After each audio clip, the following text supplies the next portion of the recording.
हरे राम राम राम हरे हरे, हरे कृष्ण कृष्ण कृष्ण हरे हरे। हरे राम राम राम हरे हरे, हरे कृष्ण कृष्ण कृष्ण हरे हरे।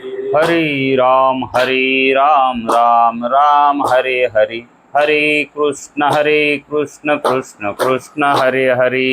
हरे राम राम हरे हरे, हरे कृष्ण कृष्ण कृष्ण हरे हरे। कुंडलीक वरदे हरि विठ्ठल श्री गुरु ज्ञानदेव तुकाराम पंढरीनाथ भगवान की जय। माऊली ज्ञानेश्वर महाराज की जय। जगद्गुरु तुकाराम महाराज की जय। ब्रह्मनिष्ठ गुरुवर्य रंगनाथ महाराज की जय। श्री विनायकं गुरुर्नौमि साखरे नाम विश्रुतं येषां चरणसान्निध्यात् जीवा मुक्ता भवन्ति।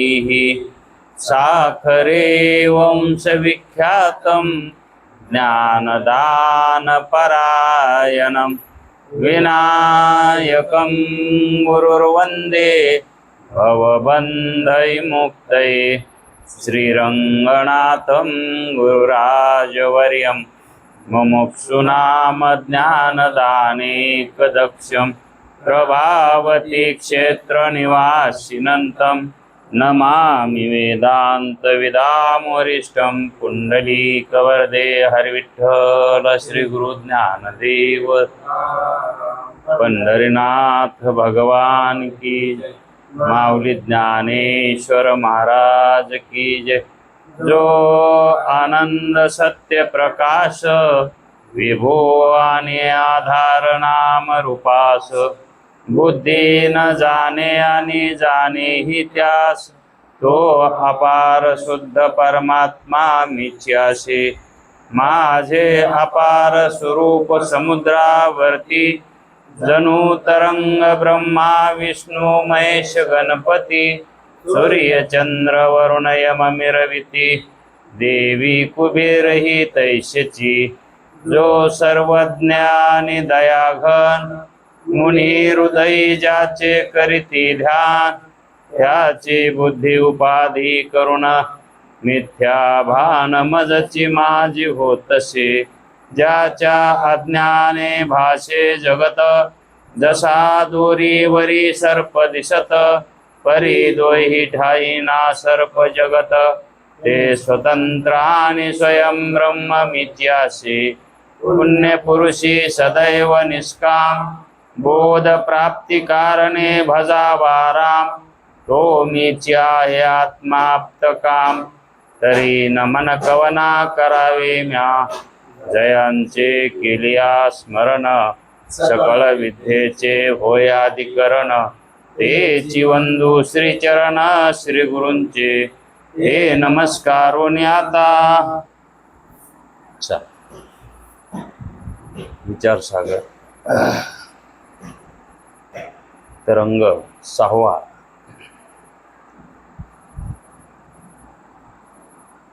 परिच्छेद 20वा। 20व्या परिच्छेदामध्ये असा काय विशेष सांगितला आहे मुमुक्षूसाठी, की निश्चय करूनही निश्चय होत नाही, निश्चय करून सुद्धा निश्चय होत नाही। म्हणजेच कितीही प्रयत्न करा, जागृती मिथ्या वाटत नाही। जसं कुत्र्याचं शेपूट कितीही सरळ करण्याचे प्रयत्न करा, ते पुन्हा सरळ कधीच दिसणार नाही, ते पहिल्यासारखंच दिसणार। वाकडं व्हायचं ते होतेच। तसे कितीही प्रयत्न करून शिष्याला सद्गुरू सांगत आहेत, पण त्याचा काही निश्चय बनाना झाला.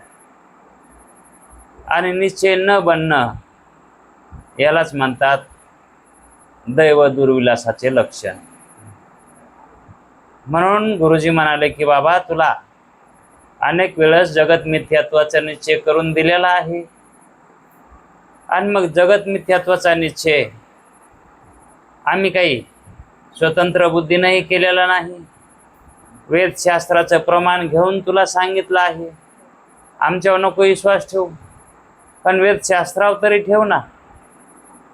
आणि जे काही संत महात्म्यानेही सांगितलं आहे त्याच्यावर तरी विश्वास ठेव, कारण संत कधी खोटं बोलत नसतात. संत कधी खोटं बोलत नाहीत. फक्त एवढंच आहे की ते खरं कसं बोलायलेत हे कळत नाही. खरं कसं बोलायलेत हे कळत नाही, पण ते खोटं कधीच बोलत नसतात. मग ते जे बोलतात ते सर्व खरं बोलतात, खरं सांगतात, हे का नाही, आणि हिताचं सांगतात. मग त्यांनी सांगितल्यासारखा निश्चय होऊ नये का, करू नये का? पण काय करावं?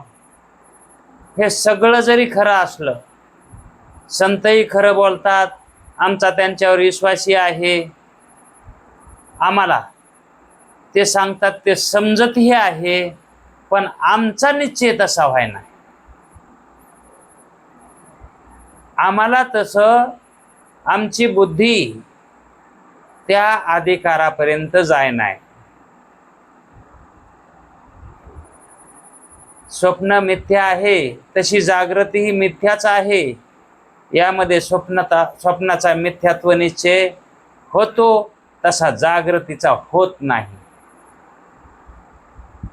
कितीही प्रयत्न केले तरी जागृती मिथ्या दिसतच नाही, प्रतीतीला येतच नाही. मग नका येऊ द्या, प्रतीती नका येऊ द्या ना. प्रतीती यावीच लागते असा काही आग्रह नाही, पण तशी आहे असा निश्चय तरी करा ना. मिथ्या आहे असा निश्चय तरी करा ना. प्रतीती नका येऊ द्या.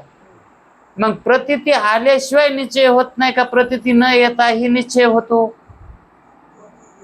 प्रतीती आल्याशिवाय निश्चय होत नाही का? का प्रतीती नाही आली तरी पण निश्चय होतो? मृगजलाची प्रतीती येत नाही का? मग निश्चय झाला नाही का मृगजल मिथ्या आहे म्हणून? स्वप्नाची प्रतीती येत नाही का? मग प्रतीती येऊन सुद्धा स्वप्न मिथ्या केलंय, प्रतीतीला असताना मृगजळ मिथ्या केलंय. मग तसं प्रतीतीला असणारी जागृती मिथ्या व्हायला न काय झालं? मग तशी प्रतीती म्हणजेच अनुभव येणे.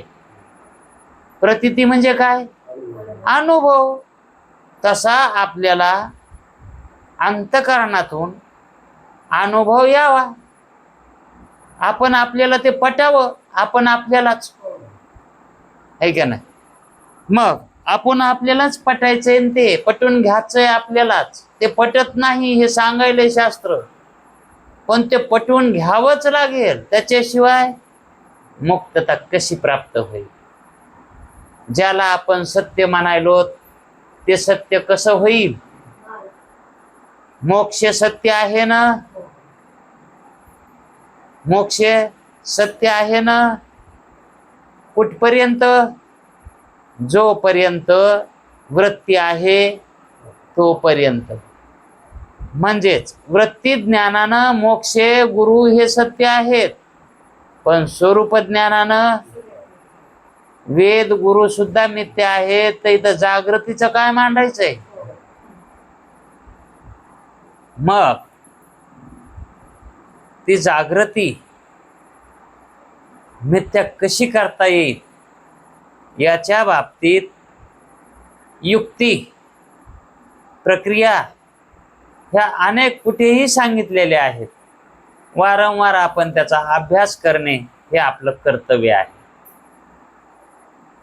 आणि जर तेही कर्तव्य करायचं नसेल तर मग मिथ्यात्व निश्चय अपरोक्ष करून घ्यावा. मिथ्यात्व करायची सुद्धा गरज पडू नये, निश्चय करायची सुद्धा गरजच पडू नये. मनवी तो दास परी मी आशे उदास, हाच निश्चय माझा परी मी निश्चयावनी तुझा. ते निश्चय करणं हेच माझं कर्तव्य आहे किंवा हेच परम माझं कर्तव्य आहे. इतक्यावर थांबले नाहीत तुकाराम महाराज.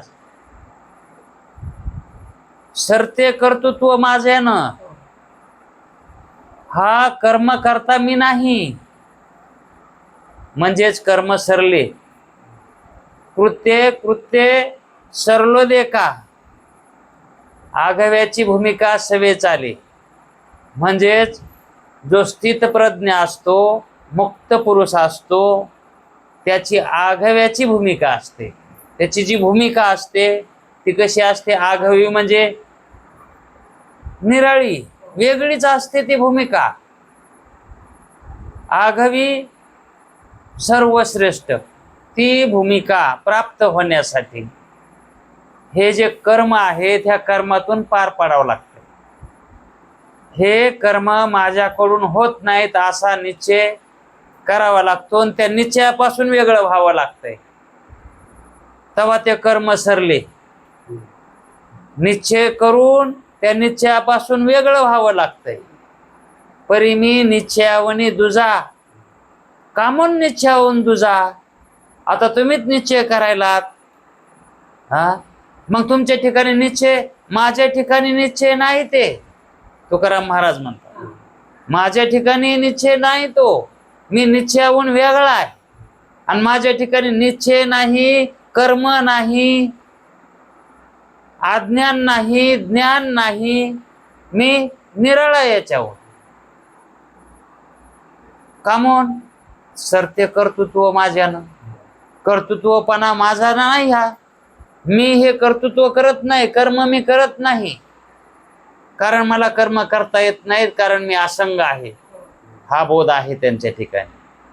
म्हणून सरते काय? कर्तृत्व. कोणाच्यानं? माझ्याच्यानं. माझ्याच्यानं म्हणजे कोणाच्यानं? तुकाराम महाराज, हो हो माझ्याच्यानंच.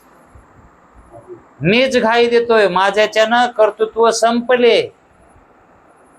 कामून मी त्या कर्तृत्वापासून भिन्न आहे, निश्चयापासून भिन्न आहे. असा तुकाराम महाराजांचा बोध हा दृढ होता. कारण एवढा बोध दृढ जरी झाला असला तरी तुकाराम महाराजांना कोणी माती मागून हाक मारली, ओ तुकोबा थांबा थोडं, मला येऊ द्या, असं म्हटल्याच्या नंतर तुकाराम महाराज मागं फिरून पाहतील का नाही? त्यांचं नाव काय आहे? तुकारामच आहे ना. आणि त्यांना जर कोणी हाक मारली तुकाराम म्हणून, तर ते नाव तर आहे ना तुम्हाला, तर नाव सुद्धा मला नाही. मी मागं फिरून सुद्धा पाहणार नाही. समोर येऊन माझ्या समोर जर उभा राहिला आणि जर बोलला तर मी बोलेन, पण मागून कोणी हाक मारली तर? कारण तुकाशी तुकला. तुका हा तुकाला सुद्धा विसरलाय. तुकला म्हणजे हा, कारण हे माझं तुका नाव नाही असा निश्चय त्यांचा. आता हा तो निश्चय जे केलेला कर्माचा, माझ्या ठिकाणी कर्म नाही, माझ्या ठिकाणी कर्तृत्व नाही, माझ्या ठिकाणी भोक्तृत्व नाही, माझ्या ठिकाणी नाव सुद्धा नाही, तर रूप कशाचं आलं?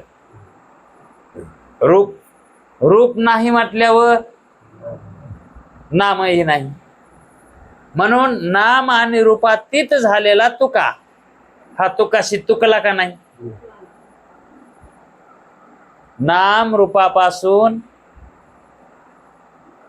जो मुकला आहे, नाम रूपाला मुकलाय, ज्याच्या ठिकाणी नामही नाही आणि रूपही नाही, दोन्हीची निवृत्ती. नाम आणि रूप हे काय आहे तर भ्रम आहे. हा भ्रम निवृत्त झालाय.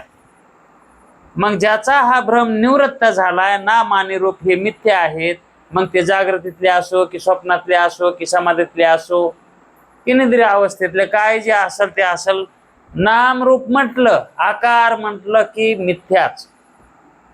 आकाराला आकार येत असतो, आकाराला आकार येत असतो. आकाराचा आकार मूळचा नाही, म्हणून तर त्याला आकार हे नाव पडलं आहे. आकाराचं, आकाराला आकार का म्हणून म्हणतात? तो मूळचा नाही, त्या आकाराला आलंय म्हणून त्याला आकार म्हणतात. तो शब्दच त्याचा अर्थ तसा सांगायलाय. आकार हा शब्दच काय सांगायलाय? मी मूळचा नाही रे बाबा, आहे का नाही? मी आकाराला आलेलो आहे.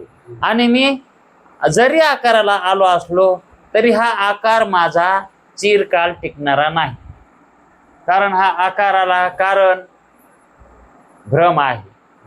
आकाराला कारण, आता पंचमहाभूत कशाला म्हणायचे? अविद्या.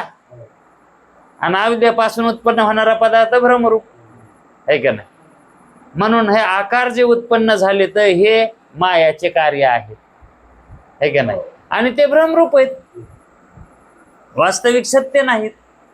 म्हणून आकाराला जे काय तुकाराम महाराजाचं शरीर दिसायले, त्या शरीराचं नाव तू काय? त्या शरीरातल्या असलेल्या चैतन्याचं नाव तू काय का? मग तुकाशी तुकला का नाही? ज्याला आपण तुका म्हणत होतो ते तुका, ते का तुका? तुका काहीतरी वेगळाच आहे. जे खरा तुका आहे तो कसा आहे? चैतन्य रूप आहे. कामून हे तुका कामून नाही? जे दिसायलेला तुका तो तुका कामून नाही, कारण तुका होणे निराळा. म्हणून नामरूपातीत होणं यालाच म्हणायचं मोक्ष. हा मोक्ष अप्राप्त असताना त्याची इच्छा होणं हे साहजिक आहे. त्यावेळेस मोक्ष सत्यच मानावा लागेल. त्यावेळेस मोक्ष सत्यच अप्राप्त असल्यावर त्याला महत्व द्यावंच लागेल ना. आणि ज्यावेळेस तो प्राप्त झाला त्यावेळेस मोक्ष नाही. त्यावेळेस मोक्षाला सुद्धा मोक्ष आहे, कारण ते आपलं स्वरूपच आहे. आणि मोक्ष रूप आहे म्हणणं, मी मुक्त आहे म्हणणं, ही भ्रांती आहे. कारण मुक्तच आहेत ना तुम्ही. आणि मी मुक्त झालो म्हणणं हा भ्रमच आहे ना. कशातून मुक्त झाला? जे नाही त्याच्यातून. जे ते नाहीतच ना. अत्यंत त्याची काय आहे? असत रूप आहेत ते, अत्यंत असत रूप आहेत. आणि त्याच्यातून मुक्त झालो. काय कमाल केली? कमाल काय केली? त्याच्यातून मुक्त झालं. काय प्राप्त करून घेतलंय? आपण आपल्यालाच. दुसरं तरी काय घेतलं असतं तर कमाल समजली असती. मग मोक्ष मिळवणं म्हणजे लई मोठी कमाई का ही? नाही का मोठी कमाई? पण नाही. आत्मदृष्टीनं जर पाहिलं तर काहीच कमाई नाही. पण जीवदृष्टीनं पाहिलं तर त्याचे इतकं मोठं आहे का नाही? यालाच म्हणायचं खरा जो आत्मबोध असतो तो हाच आहे. बोध करून देऊन बोध सुद्धा खरा नाही हे सांग. बोध झाल्या अहो भांडे हे राखानं निघत येत. भांडे हे राखानं घासल्यावर निघत येत ना, स्वाड्यानं निघत येत. मग काय ते तसेच राहू द्यायचे का भांड्याला राख ते स्वाड्या? पुन्हा ते बी धुवूनच टाकावं लागतंय ना. का मग धुवून टाकायचं? ते तर काढतेत ना हो, मळ निघत आहे त्यांना. पण ते बी मळ रूपच आहे.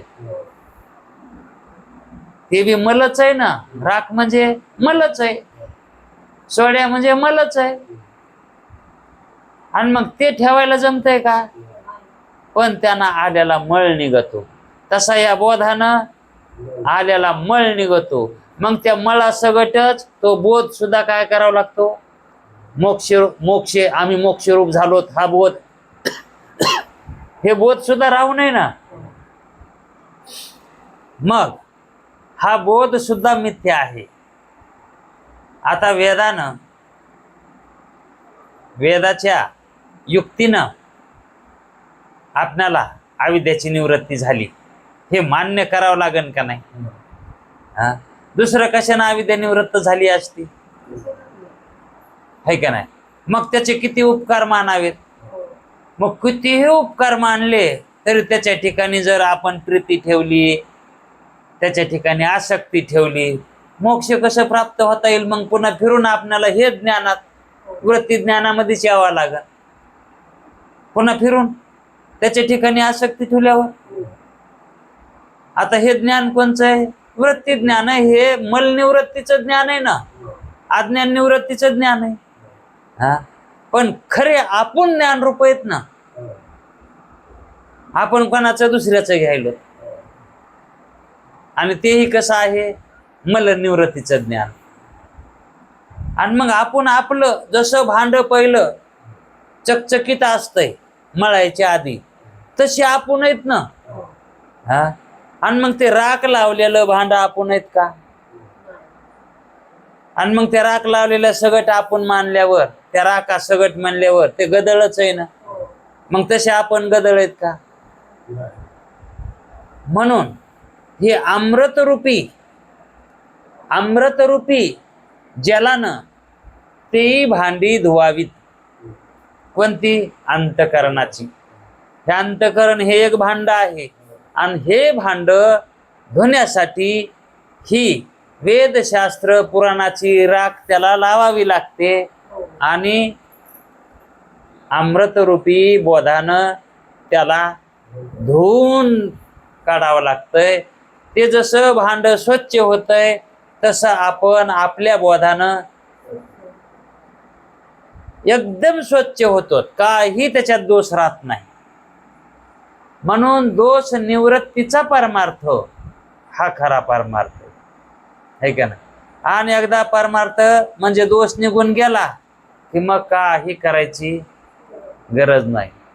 पण जोपर्यंत आपल्या ठिकाणी अधिकार नाही तोपर्यंत आपणाला वेदगुरु हे वंद्यच येतं, आणि नंतरही अंतकरण असेल तरी वंद्यच येतं. पण पारमार्थिक दृष्टीनं फक्त जर बघितलं तर हे सर्व मिथ्या आहे. हे सर्व मिथ्या जाणून शरण रिगा देवास. तुम्हाला जर मोक्षात जर उडी मारायची असेल तर करदुडा सुद्धा अंगावर ठेवायला जमत नाही. अहो, मनुष्याला जाळायचं असलं तर करदुडा ठेवत नाही. तर म्हणजे संघ काही नेता येत नाही हे त्याच्यातलं सिद्ध आहे. तसं मोक्षात दुसरं काहीच नेता येत नाही.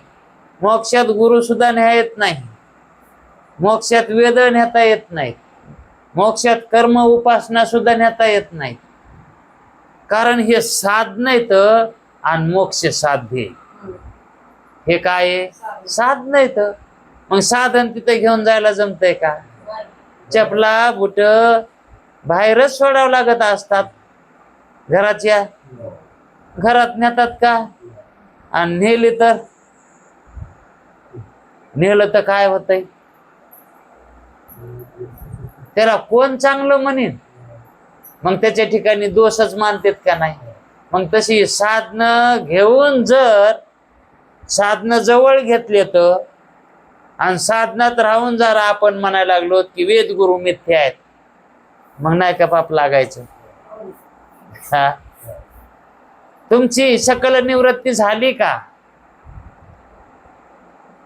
मोक्ष स्वरूपता प्राप्त झाली का? बोधारूढ आहे का वृत्ती? विधेय मुक्तीमध्ये हे सर्व साधने मिथ्या आहेत. पण जीवन मुक्तीमध्ये याचं ग्रहण करावंच लागणार, करावंच लागतं. कारण विदेह मुक्ती आणखी शिल्लक राहिली. विदेह झाल्याशिवाय मोक्ष कसा मिळत? केवळ जो जीवन मुक्तीवर जीवातून मुक्त होता ना तुम्ही, जीवातून मुक्त होता, पण विदेह मुक्त, जीव दशेतून मुक्त होणं ही एक पूर्व अवस्था आहे मुक्तीची. मुक्तीची, मोक्षाची ही पूर्व अवस्था आहे. आणि ती मुक्ती ही निवृत्त करणं ही मोक्षाची उत्तर अवस्था आहे. मुक्त्याला सुद्धा मुक्त वाटून मी मुक्त आहे म्हणून. जसा बद्धाला वाटतंय का मी मुक्त आहे म्हणून, तसा मुक्त्याला सुद्धा वाटून मी मुक्त आहे म्हणून. हा अनुभव, असा अनुभव सामान्य व्हायला पाहिजे. आता विशेष अनुभवानं काय, विशेष कशामुळे अनुभव करा म्हणाले? ते दोष घालविण्यासाठी. मग दोष गेल्यावर पुन्हा काय होणार? ते सामान्यच होणार नाही. पूर्ववत, सामान्य म्हणजे पूर्ववत. मग पूर्ववत कसा होता जीव? सामान्य रूप. मग ब्रह्म कसं आहे? विशेष आहे का सामान्य? सामान्य. मग आपल्याला सामान्य व्हायचंय का विशेष राहायचंय? मग विशेष राहायचं म्हणल्यावर जीवपणा सोडायला जमतंय का? विशेषातच याचंय, पुन्हा जन्माला याचंय म्हणल्यावर. आणि एकदा सामान्य झाल्यावर पुन्हा जीवपणाला येईल का? मग पुन्हा जीवदशेत धरायचे असेल तर मग सामान्य नका हो.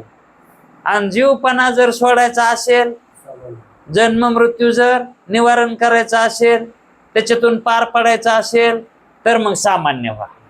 मग सामान्यात गेल्यावर मग जन्म मरण. कारण पुन्हा जन्मच नाही. जन्म नाही रे अनेक. तो का म्हणे माझी भाक, हा माझा विश्वास आहे. पुन्हा जन्म होतच नाही, येतच नाहीत, जन्मालाच येत नाहीत पुन्हा. कारण ह्या ज्ञान आज्ञेने सर्व पापाची निवृत्ती होते, सर्व कर्माची निवृत्ती होते. आणि जन्माला येण्यासाठी कर्म कारण असतात. म्हणजे कर्मानं झालेले पाप पुण्य हे कारण असतात. मग ज्ञान आज्ञेने सर्व दग्ध होतं, जळून जातं. पुन्हा जन्म घालायला शिल्लक कर्मच राहत नाही, पाप पुण्यच राहत नाही, तर तो जन्माला कसा येईल? कारण शिल्लक राहिलं तर जन्माला येईल. कारणच जर नाही शिल्लक राहिलं तर कार्य कसे होतील? म्हणून कारणासहित कार्याची निवृत्ती सांगितली, उगची उगच नाही सांगितली, है का नाही? मग ह्या बोधावर आरूढ व्हायचा असेल तर हा वेदाचा मुख्य सिद्धांत म्हणजे श्रेष्ठ सिद्धांत आहे. हा बोध कसा आहे? आपणाला ती अवस्था प्राप्त ज्यावेळेस होईल, पण ती मुक्त, विदेहमुक्त, त्यावेळेस हे सर्व मिथ्या आहे. तोपर्यंत निश्चय करायचा आहे, करीत राहायचा आहे. निश्चय करीतच राहता, साधना सोडायचीच नाही. पण इथं सर्व ज्ञान सांगावं लागतंय, आखरीपर्यंत सांगावं लागतंय. इतिपासून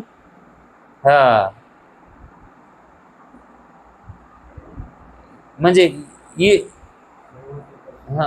काय त्याला पूर्व ते शब्द येणार, ते लक्षात येणार ना. इति म्हणजे अनंतरचा शब्द आहे. हा म्हणजे सुरुवातीपासून अंतापर्यंत हा जो ज्ञानाचा पूर्ण व्यवहार जो करायचा असतो, सांगायचा असतं पूर्ण, तर ही पूर्ण ज्ञानाची दशा आहे. ही सर्व मिथ्या सांगणं म्हणजे ज्ञानाची पूर्ण अवस्था. यालाच म्हणतात पूर्ण झाला, पूर्ण झाला, पूर्ण झाला मनोरथ. मनोरथ ज्यावेळेस पूर्ण होईल, मग त्यावेळेस सर्व मिथ्या आहे. मग सर्व काय त्याच्यात वेद, गुरु, हे सर्व ज्ञान आहे का ना. हे कशात जन्मात येत नाही हे. आणि जे अजन्मा झालाय त्याला याची काय गरज आहे? मग त्याला सांगितलं हे सर्व मिथ्या त्याला वाटत.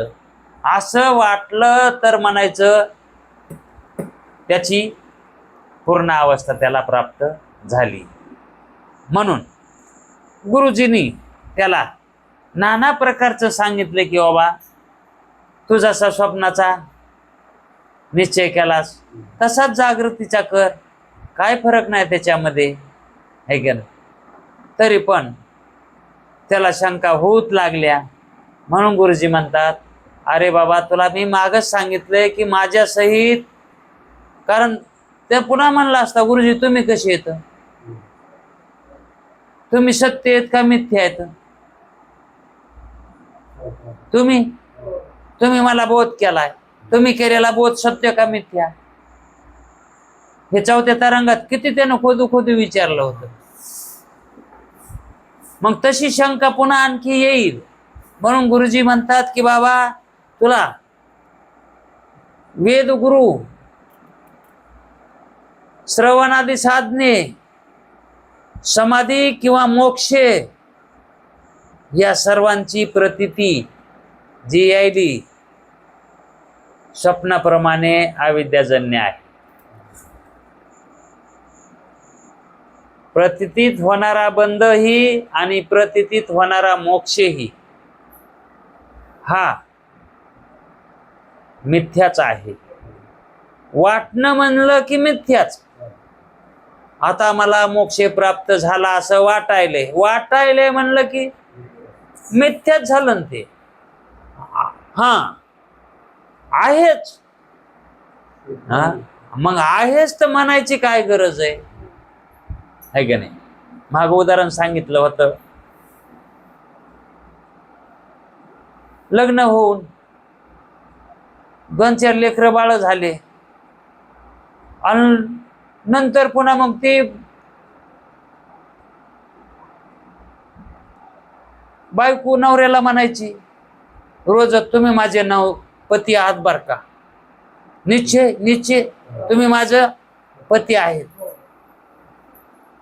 ते म्हणलं मी तो पती, आता लेकर झाले तर आपल्याला, हा मी तुझा पती नाही तर कोण आहे? हो तर मग ती म्हणती नाहीत का? मग ते म्हणतो वा हाय तो, हा मग हाय तर कशाला म्हणालीस, मग नसल्यावर कशाला म्हणली असते? तुम्ही जर पती नसतात तर मी कशाला म्हणले असते? तुम्ही माझे पतीत म्हणून मी तुम्हाला म्हणायले तुम्ही माझे पती आहात. हा मग तिचं ते म्हणणं हे भ्रमात चाललंय का सत्यत्वात चाललंय? सत्य नाही का ते? पण ते सत्य कसं आहे? भ्रमातलं सत्य ते, अज्ञानातलं सत्य ते. म्हणून ते सत्य सुद्धा कसं आहे? बाधकच आहे ना. हा हो, तुम्ही माझे पती आहेत हे म्हणणं, मग ती 4 चौघात म्हणू की एकट्यात म्हणू, पण ती म्हणायली ना, असतानाच म्हणायली ना. मग सर्व जीव मोक्षरूपच येत, ब्रह्मरूपच येत. मग मी ब्रह्मरूप आहे हे म्हणणं कसं आहे? मग असतानाच म्हणायलाय ते का नव्हता म्हणून म्हणायलाय? आहे का नाही? मग असताना म्हणावं का? आणि जर तसा म्हणू लागला आणि जरी खरं असलं तरी पण मिथ्या आहे. हा दोषात चाललं ना, आहे का नाही? जरी तिचा नवरा आहे, जरी खरं असलं, हा पण त्याला माझा नवरा म्हणणं हे कसं चाललंय? दोषात चाललंय ना. तसा एकदा हा आपल्याला दृढ बोध झाला तर तो बोध सुद्धा राहू नये की मी मुक्त आहे म्हणून. सहज मी आंधळा गा निज निराकार पंथे. निज म्हणजे स्वतःचा पंथकांत आहे, निराकार पंथाचा आहे मी. तिथं आकार नाही, तर तिथं आकार अजिबात नाही. आकार नाही, उकार नाही, मकार बी नाही. आकार नाही म्हणून उकार नाही, उकार नाही म्हणून मकार नाही, आणि मकार बी नाही म्हणून तिथं अर्धी मात्रा सुद्धा नाही. मग ब्रह्मरूप असताना सुद्धा तिथं वाच्य वाचकता भाव नाही. ही परमश्रेष्ठ आहे. ही परमश्रेष्ठ म्हणजे खुद ब्रह्माची, म्हणजे निर्दोष असणाऱ्या ब्रह्माची ती काय आहे? अवाच्य स्थिती आहे. जिथं काहीही बोलता येत नाही, काहीही तिथं शब्दाचा शिरकाव चलत नाही, काही म्हणलं तरी मिथ्या होतंय. हा, जर आपण म्हणलो वेदगुरु म्हणले जीवा तू ब्रह्मरूप आहेस म्हणून मी ब्रह्मरूप म्हणायला लागलो, मी का मनानं म्हणायलो का? अज्ञानच झालं. वेदगुरु म्हणायले म्हणून तू म्हणायलास. तुला वाटायलंय का तसं? हा, वाटाणा न मग साधना कर हा वाटण्यासाठी. आणि मग एकदा दोनदा तसं वाटावं. काय वरील 6 महिने वाटावं मी ब्रह्मरूप आहे. मग काय मरूस तर बी तेच का? हा, मग साधनेतच आहे म्हणायचं ते. मग ते सुद्धा सुटावं लागतं. मी ब्रह्मरूप आहे ही सुद्धा वृत्ती, ही सामान्य वृत्ती व्हावी लागते. म्हणण्याची गरज पडू नये. हॉटेलमध्ये गेल्या म्हणावं लागते मला हे खायचंय ते आणून द्या, मला हे प्यायचंय मला ते आणून द्या, हे केवढ्याला आहे ते केवढ्याला आहे विचारपूस करताय हॉटेलमध्ये. हा, कारण तिथं मागून खावं लागतंय. घरी तसं म्हणायला जमतंय का? आपण मग त्या समोर येतंय. मग तसं आपलं स्वरूप आपण मग त्या समोर येतंय. आपलं स्वरूप आपल्या समोर आपण मग त्याच येते का नाही? त्याला कोणी आणतंय का? आता तेच तर ते स्वरूप आहे, त्याला येण्या जाण्याची क्रिया कशाला घडण? त्याचं स्वरूप कुंकुण येणार आहे का? ते आहे तेच स्वरूप आहे त्याचं. ते जे आहे का तेच स्वरूपानं आहे आणि तेच ब्रह्म आहे. मग स्वस्वरूपानं तो जीवच ब्रह्मरूप आहे. मग असं त्याला ज्ञान झाल्यावर मी माझ्या स्वरूपानंच ब्रह्मरूप आहे. मला दुसऱ्यानं सांगण्याची काय आता आवश्यकता नाही. दुसऱ्यानं सांगितलेल्या त्या बोधाची सुद्धा काय आता आवश्यकता नाही. त्या बोधाची सुद्धा काय आवश्यकता आहे का? एकदा गवसल्यावर जोवर गवसत नाही तोवर बॅटरीची गरज असते. अंधारात साप हरवलं तर हा, अंधारात जर हरवलं काही तर प्रकाशाची गरज आहे. आणि मग त्या प्रकाशानं जर हरवल्याला सापडलं तर पुन्हा प्रकाशाची गरज आहे का? मग हे वेद गुरु कसे तर प्रकाशासारखेच नाही. आणि यायच्या योगानं आपल्याला दिसलं पुन्हा यायची गरज पडावी का? स्वतंत्र म्हणतात त्याला. स्वतंत्र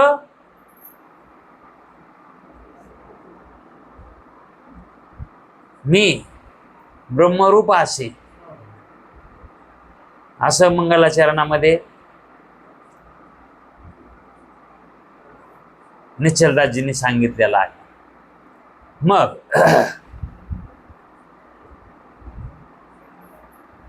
असा जो निश्चय एकदा जर झाला कोणाचा, साधकाचा, तर त्या निश्चयातून जर पाहिलं तर वेदगुरु कसे आहेत? मिथ्या आहेत. पण जोपर्यंत ते होत नाही तोपर्यंत ते वंदनीयच आहेत. आपल्याला ते शत्रूपच आहेत, है का नाही? म्हणून जोपर्यंत बोध होत नाही तोपर्यंत आपल्याला शिरसावंदे आहेत.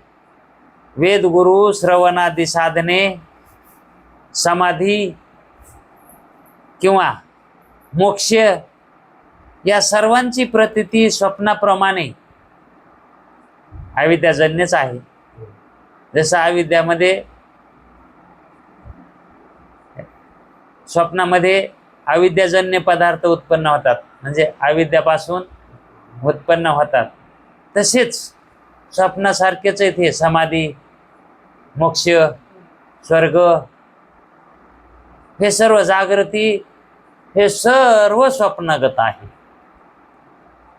आणि त्यांच्या ठिकाणी होणारी बहुतकाल स्थिरतेची प्रतीती सुद्धा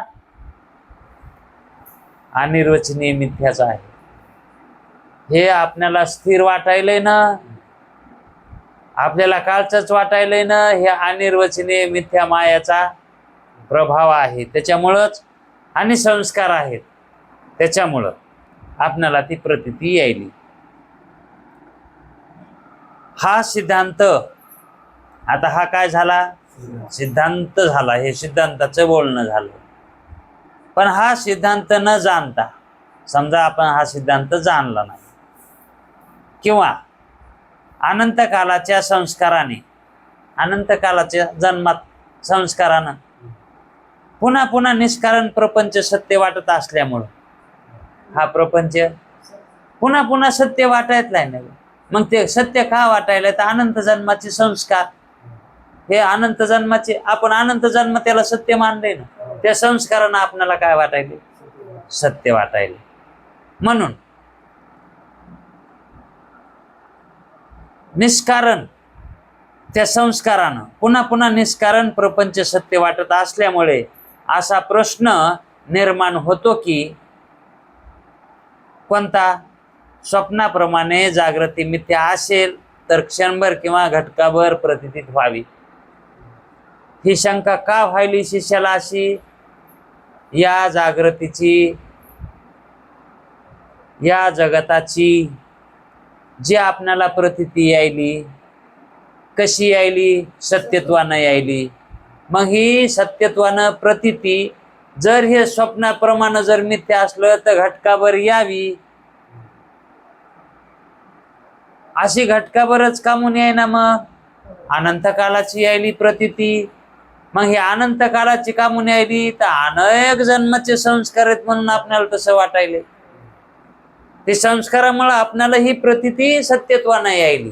वास्तविक जागृतीची जी काही सत्यता प्रतीती आहे ती प्रतीती मिथ्या आहे, ती प्रतीती सुद्धा अनिर्वचनीय मिथ्याच आहे.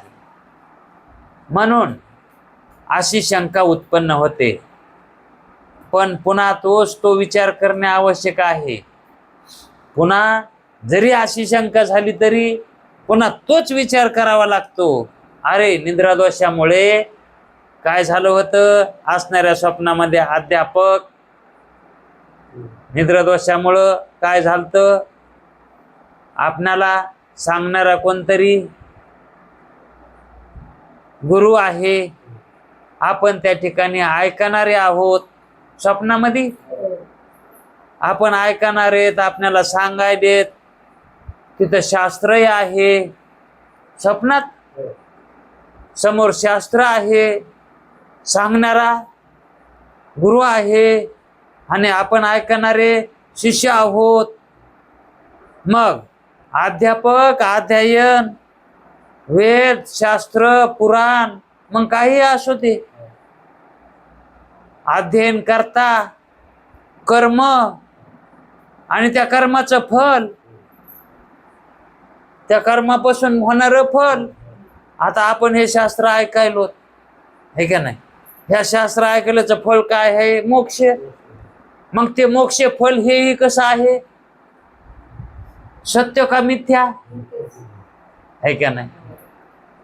का म्हणून आपण फल मानायलो त्याला, आता ते का फल आहे का आपलं स्वरूप आहे. वास्तविक विचार केला तर काय आहे, ते मोक्ष आपलं स्वरूप आहे ना, आणि आपण त्याला फल मानायलो. आणि फल म्हणल्यावर स्वरूपाहून भिन्न असतंय. फल म्हणल्यावर मला फल हे मिळालं, ते मिळालं, म्हणजे आपल्यापासून ते, मग मोक्ष आपल्यापासून वेगळा मानावा लागल. हा, वेगळा मानलं तर भ्रांती व्हाली. हा, आणि ते मला मिळाला म्हणणं ही बी भ्रांती व्हायली. मग मानाव तरी काय, अरे आपण तेच आहे तर. हा, हे त्याच्यातलं खरंय. म्हणून मोक्ष भिन्न बी नाही, मोक्ष भिन्न नाही आणि अप्राप्त बी नाही. भिन्न बी नाही आणि अप्राप्तही नाही, तो प्राप्तच आहे आणि अभिन्न आहे. भिन्न नाही म्हणजे अभिन्न आहे आणि अप्राप्त नाही म्हणजे प्राप्तच आहे. मग प्राप्ताची प्राप्ती होत असती का कुठं. हा, जे नित्य निवृत्त संसार आहे आपल्यातून, त्याची निवृत्ती करता येत असती का. संसार नित्य निवृत्त आहे ना आपल्या ठिकाणी, नाहीच ना. काहीच संसार तुम्हा नाही, हा मग असा असणारा मोक्ष आहे. अहो आपणच मोक्ष येत ना, मग आपणच आपणाला भेटलोत ना. मग आपण आपणाला भेटल्यावर पुन्हा मला मी गौसलो, मला मी गौसलो, हा असं पुन्हा म्हणायची गरज पडते का? मी हरपलो होतो. कशात हरपलतास? जे नाही त्याच्यात. हा तुला हरपण्यासाठी तुला जागा सोडता येते का? हरपायला कुठे गेला होता बाहेर तू? प्रपंच बाहेर आहे ना, प्रपंच बाहेर आहे. मग तुला बाहेर जाता येतंय का घर सोडून? आपल्याला घर सोडून जाता येते का? म्हणजे आपलं जे प्राप्त स्वरूप आहे मोक्ष, हा आपण प्राप्त रूप आहेत, मोक्ष रूप आहेत, ते मोक्ष सोडून आपल्याला जाता येते का इकडं तिकडं? आपली त्या ठिकाणी सहज काय झालंय त्या याच्यामध्ये, कशात? उपाधीमध्ये. आता हे सुद्धा खरं नाही, पण बोलण्याची भाषा माया उपाधी घेऊनच बोलावं लागत आहे. अविद्यामध्ये ज्यावेळेस आपला विवर्त पडला आहे, आपण त्या अविद्याच्या महाग कुंकड हिंडत गेलो म्हणून विवर्त पडला का? आपल्याच आश्रयावर असणारी ती अविद्या आहे, तिच्यामध्ये आपला सहज प्रकाश पडलाय. हा जसा आपल्या दारापुढी आपण बल्ब लावला, आपल्या दारापुढी उजेड पडा, शेजाऱ्याच्या दारापुढी बी पडलाय. हा तसा आपण प्रकाश रूप आहे, तर मायामध्ये आपला प्रकाश आहे. बरं ती माया आहे तर त्या मायात प्रकाश आहे का? माया नसला तरी तिथं प्रकाश आहे. माया असो की नसो, आपण तिथं प्रकाश रूपाने आहोतच, आहे का नाही? मग आपण त्या मायात गेलोत का धुंडीत? मला तुझ्यात येऊ दे म्हणून मला विवर्त पाहिजे, मला तुझ्यामध्ये विवर्त पाडायचा आहे. हा मग कोण आलंय आपला विवर्त पाडून घ्यायला? त्या मायेनच काय केलाय? ती तरी कशी करीन बरं? ती जड आहे. केलं असलं तर यानंच याचा विवर्त पाडा असेल त्याच्यात. आणि हे तर म्हणतं मी प्रत्येक ठिकाणी मग विवर्त कसा पडन तिथं? हा माझ्या विवर्तात कसा विवर्त पडन? माझ्या स्वरूपात माझं स्वरूप कसं जन्मन? स्वरूपात स्वरूप कसं जन्मन? मोक्षात मोक्ष कसा जन्मन? मग हे जे बोलणं आहे हे सर्व कसं आहे? भ्रांतिरूप व्हायले का नाही? म्हणून हे बोलणं सुद्धा मिथ्या आहे. हो मग कोणी म्हणेल तुम्ही म्हणायला लागलात की हे बोलणं, हा सिद्धांत सांगणं सुद्धा मिथ्या आहे. मग तुम्ही हे सांगतात ते कसं आहे? तुम्ही जे म्हणायलात ते मिथ्या आहे. तुम्ही जे म्हणायलात मोक्ष कसा आहे? मिथ्या आहे. मुक्ती काय आहे? मिथ्या आहे. हे जे तुम्ही म्हणायलात ना, मग हे तुमचं म्हणणं सत्य आहे का मिथ्या आहे?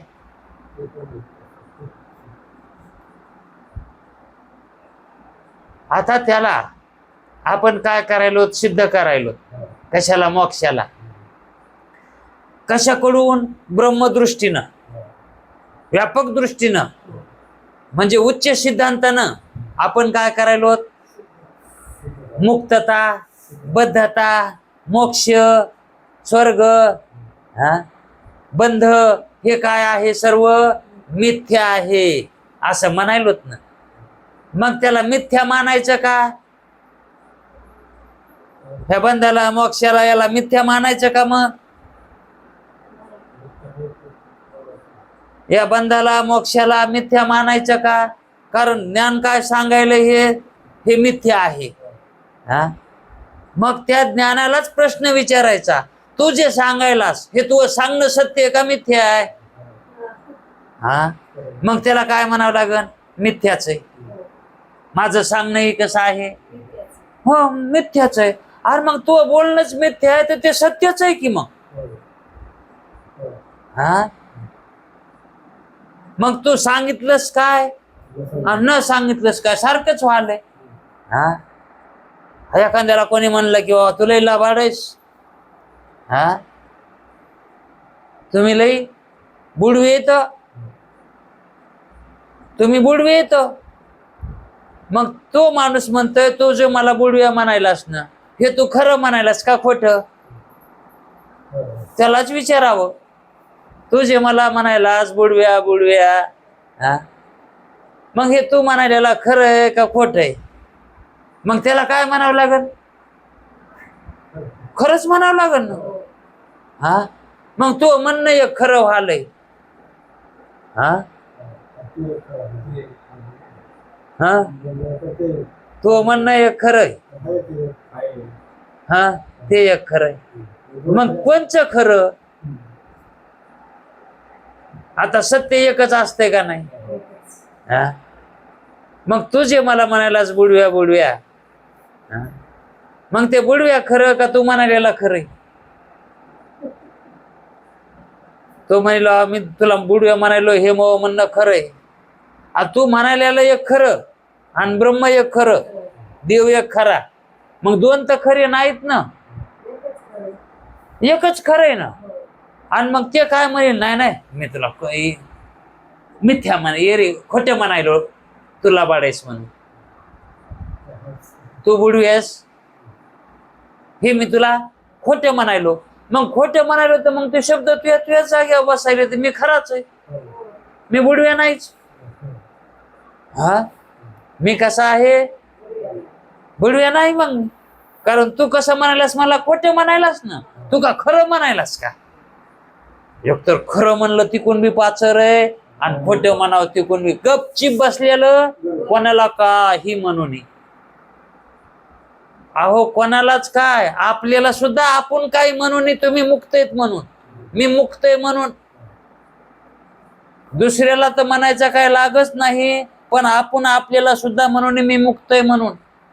कारण काय बोलायची नाही, म्हणजे तिथं बोलायचं काही सीमाच राहिली नाही. मग त्याचं वर्णन कसं काय? वर्णू रघुरामा, त्याचं वर्णन करता येतं. आता काय म्हणून करावं? आता ह्या स्टेपला गेल्यावर काय म्हणून वर्णन करायचं ब्रह्माचं? आता सगळा व्यतिरेक झाला, म्हणजे सगळं संपलं त्याच्या ठिकाणचं. तिथं दोषमुक्त झाला. आता जीव कसा झाला? दोषमुक्त झाला. मग आता त्या दोषमुक्त जीवाचं वर्णन काय करावं, कसं काय न करावं? तिथं काहीच टेकतच नाही, शब्द टेकत नाहीत, प्रमाण टेकत नाही, कोणतंच प्रमाण तिथं लागत नाही, म्हणून ते अप्रमाण नाही आहे का? पण असं ह्या प्रमाणानं गेलं तर ते अप्रमाण्य असणार ब्रह्म हे आपल्याला हाती लागत आहे. आणि त्याच्यामध्ये जात असताना हे प्रमाण सुद्धा माग सारावं लागते. हे प्रमाण घेऊन सुद्धा तिथं, कारण हे सर्व कसे येतं? मिथ्या येतं आहे का नाही? म्हणजे एवढं पुराण, वेद, शास्त्र अध्ययन करता, कर्म आणि कर्मफल सुद्धा याची प्रतीती होऊन यांच्या ठिकाणी सत्यतेची व स्थिरतेची भ्रांती होते. वाटतंय मी मुक्त आहे, वाटतंय मी पुराण सांगायलो, पुराण ऐकायलो, शास्त्र सांगायलो, शास्त्र ऐकायलो, आणि कित्येक दिवस मी ऐकायलो का म्हणतं मी बद्ध झालो होतो, आता मला मुक्त व्हायचंय. हे जे वाटायले का हे काही खरं नाही, हे वाटणं सुद्धा मिथ्याच आहे. तसे जागृतीचे पदार्थही सर्व मिथ्या आहेत. हे सर्व जागृतीचे पदार्थही आता हे स्वप्नात वाटू लागलं, हे स्वप्नातलं खरं आहे का? जागृतीतला गुरु, जागृतीतलं शास्त्र, जागृतीतलं श्रवण, जागृतीतला ऐकणारा, हा, अहो जागृतीतला बोध सुद्धा आता जागृतीतलाच म्हणालो, स्वप्नातला बोध, स्वप्नातला गुरु, स्वप्नातलं शास्त्र, स्वप्नातला बोध, हे स्वप्नातला बोध हा मिथ्याच ना, कारण स्वप्नच कसं आहे? मग त्याच्यात काही बी तुम्ही देव व्हा तरी मिथ्याच. तुम्ही देव झालात तरी बी तुला वाटायला, अहो जीवाला वाटायला नाही मी स्वप्नात देव झालो होतो. जर समजा वाटलं जीवाला मी स्वप्नात काय झालतो, है का नाही? त्याला प्रतीती आली का नाही मी देव आहे म्हणत? हा, मग जाग झाल्यावर ते देव आहे का? त्याला कशात वाटला देव? मग स्वप्न भ्रांती का सत्य आहे? मायाचा परिणाम आहे ते. आणि मग त्या मायाच्या परिणामानं तुम्हाला वाटायला मी देव आहे, मी देव आहे. हा, मग त्या ठिकाणी अहंकार यायतलाय ना, मी यायतलंय ना. तुम्ही मी कशानं म्हणायलात? त्या मायाच्या परिणामानं म्हणायलात मी मी. मग त्या ब्रह्मातून मी वेगळा व्हालाय ना, त्या ब्रह्मातून. मग त्या ठिकाणी अहंकारच आलाय, ब्रह्मरूप व्हालाय का तो? मग स्वप्नात जसं ही स्थिती घडती, मुक्ततेची, श्रवणाची, वेदाची, गुरुची, हे जे आपल्याला प्रतीतीला येत आहे का, हे कसं जागृत झाल्यावर की हे सगळं मिथ्या आहे. मग तसंच मोक्ष दृष्टीनं जर ब्रह्माकडून जर बघितलं तर हा परमार्थ करणं, वेद गुरुला शरण जाणं, मुक्तता करून घेणं, त्याच्यासाठी नाना प्रकारच्या उपासना, सत्कर्म हे करणं, हे तात्विक दृष्टीनं जर बघितलं तर हे सुद्धा काय आहे? भ्रमच आहे, मिथ्याच आहे. त्याच्या ठिकाणी असणारी सत्यतेची व स्थिरतेची प्रतीती होते, तो भ्रम आहे. आता स्थिरता तिथं वाटते का नाही? वाटते का नाही आपण मुक्त झालो स्वप्नामध्ये? जर तसं स्वप्न पडलं तर वाटतंय तसं. पण यावरून तू असा निश्चय कर की मी तुझा सद्गुरू. याच्यावरूनच तू आता काय कर, आता इथं मी तुझा सद्गुरू, तू माझा शिष्य, असं वाटायले का नाही तुला? मग तू असा निश्चय कर की मी तुझा सद्गुरू, तुला केलेला उपदेश, तू माझा शिष्य. हे जे चित्र जे दिसायले तुला इथं प्रतीती जी यायली ना, आणि तुला प्राप्त होणारा मोक्ष, आता मी काय करून देणार तुला? या बोधाने तुला काय होणार? प्राप्त मोक्ष प्राप्त होणार. मग ही सर्व मिथ्या आहेत. हे काय? हा, हे सर्व मिथ्या आहे. मग त्याच्या सगळं आलं का नाही? ते सांगणारा सुद्धा सांगताना म्हणतंय मी मिथ्या, मग शब्द मिथ्या, ज्याला सांगायला होते बी आणि ज्याच्यातून सांगायला होतेही, हे सर्व मिथ्या आहे. ही सर्व मिथ्या आहेत. कसं? तर जसे आग्रह देवा स्वप्नामध्ये मिथ्या प्रतीतीचे विषय, आग्रद नावाचा एक, त्याचं आता उद्याच्याला चांगलं विश्लेषण करू. आग्रद देव नावाचा एक पुरुष धरातव आहे, आणि त्या आग्रद देवाला स्वप्नामध्ये मिथ्या प्रतीतीचे विषय, मिथ्या प्रतीतीचे स्वप्नामध्ये विषय, सद्गुरु, वेद, शास्त्र स्वप्नामध्ये अनिर्वचनीय उत्पन्न झाले होते. त्या एखादा समजा तो आग्रह देव झोपला आणि त्याला स्वप्न पडले, एखादा मनुष्य झोपला आणि त्याला स्वप्न पडलं, आणि स्वप्नात त्याला वेद, गुरु, शास्त्र, गुरुजी आपल्याला सांगायले तर आपल्याला बोध करायले तर, आणि त्याच्यापासून मोक्ष होतो असं सांगायले तर. हा, आणि तसेच आता तुझ्या प्रतीतेचेच असणारे विषय जसे त्या आग्रह देवाला स्वप्नामध्ये प्रतीतीला आले होते, पण ते सर्व त्याला जाग झाल्यावर ते सर्व मिथ्या वाटलंय. तसं आता तुला मी जे सांगायलो ते मी, शास्त्र, बोध, मिळणारा मोक्ष, हे सगळं काय आहे? मिथ्या आहे. आता तुझ्या प्रतीचेच असणारे विषय, आता जे प्रतीती यायली तुला आत्ता, मी आता म्हणालो, हे आता सुद्धा हे विषय मी, सद्गुरू आदी करून सर्व अनिर्वचनीय मिथ्या आहे. याला बुडा सगट मायाची निवृत्ती म्हणतात, मुळा सगट. हा, याला म्हणतात समूळ माया नुरे. तेव्हा, जेव्हा म्हणजे केव्हा? तेव्हा. जेव्हा म्हणजे केव्हा? तर तेव्हा. केव्हा? जेव्हा समूळ माया नुरे, तेव्हा विश्वब्रह्म होईल तेव्हा. असा हा परिच्छेदाचा एक मग तिथं अर्थ होता की सर्व मिथ्या आहे हे एकदा सांगायचं होतं. आणि ब्रह्मच एक सत्य आहे, बाकी सर्व, मग सगळं त्याच्यामध्ये मिथ्यात्व आलं ब्रह्म सोडून. म्हणून सुरुवातीलाच विवेकामध्ये सांगितलं होतं, कसा विवेक पाहिजे, आत्माचे एक सत्य आहे, बाकी सर्व मिथ्या आहे.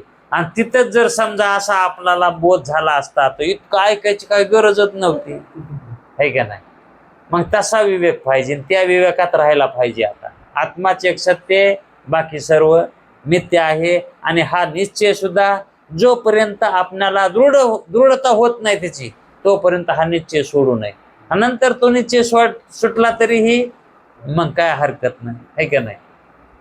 एक दोन लेकरं झाले पुन्हा काय म्हणायची गरज नाही, तुम्ही माझे मालक आहेत हे म्हणायची पुन्हा गरज आहे का. आणि जर म्हणणंच लागला तर मग मात्र दोष आणखी आलाच म्हणून समजायचं. इथं थांबू. उद्या स्वप्नसृष्टीतील आग्रत देवाच्या कथेचा आरंभ व्हायला आहे. असाच प्रकार आहे. आता फक्त दृढता, याला काय म्हणायचं, हे कसं आहे, आता आपला जे श्रवण केलंय त्या श्रवण करणाराचा जो आपल्याला फायदा झालाय, जे फल मिळालंय त्याची दृढता. हा, तो विषय आता उद्या घेऊ. तोपर्यंत थांबू. कुंडली